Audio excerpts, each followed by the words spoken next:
ကတော့ပဲကြဆန်ကြောမှာပါကျက်ဦးလေးနဲ့ပါတရုတ်နန်းနန်းကျက်တုမိတ်ကျက်တုဖြူ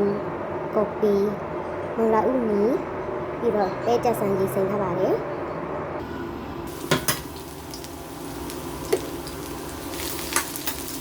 ကျက်တုဖြူစီရင်တက်ပါမျိုးကြိုင်လာပြီဆိုလို့ရှိရင်ပြီးရင်ကျက်ဦးထည့်ပါမယ်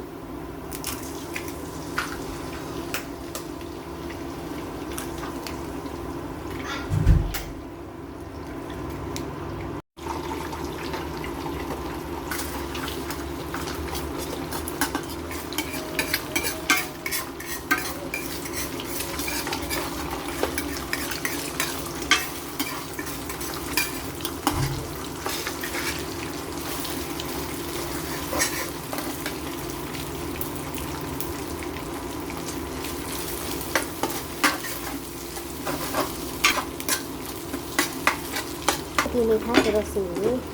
တင်ထားတဲ့မလာဦးလေးထည့်ပါမယ်ရှင်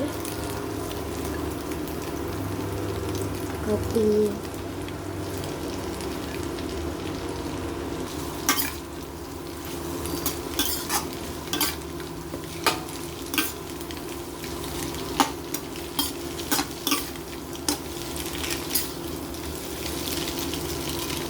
ี่ထားပါမယ်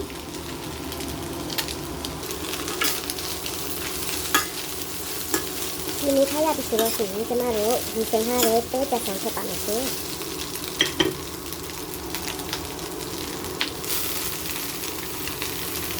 ပဲကြဆန်နဲ့ထည့်ချင်တာကျမတို့ပဲဆန်ကိုအတူလေးမနေ့ရက်လိုက်ပါမယ်ခရုစီပဲငံပြာရီထည့်ပြီးတော့တကြားနည်းနဲ့ထည့်ပါ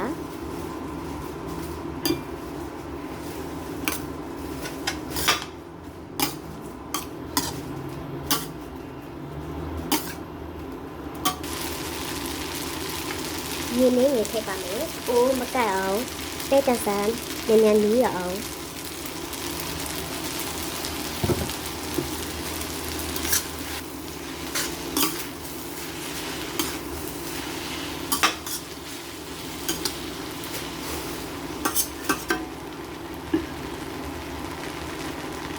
ဒီလိုကောင်းနေနေထည့်ပါမယ်။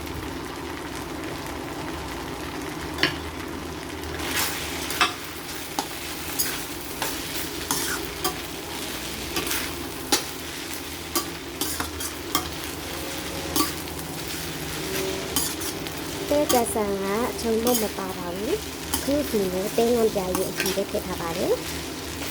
ချုံမနဲ့တက်ရင်ထည့်လို့ရပါတယ်ဒီနေ့ထားဆိုတော့စီကျမတို့ပြင်ထားတဲ့တရနနနဲ့ကျက်တုံနဲ့ထည့်လို့ရပါပြီတရနနကျက်တုံနဲ့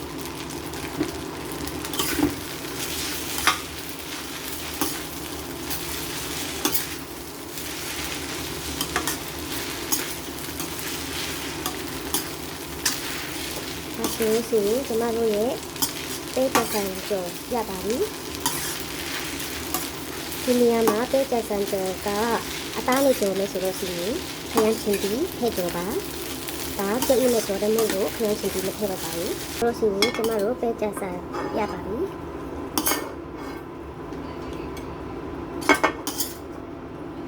ဆိုင်မှာတော့ပဲစားဆရာမလို့ပဲအိမ်မှာလောလောကူကူနေနေဆန်ဆန်လေးနဲ့လောက်စားလို့ရပါတယ်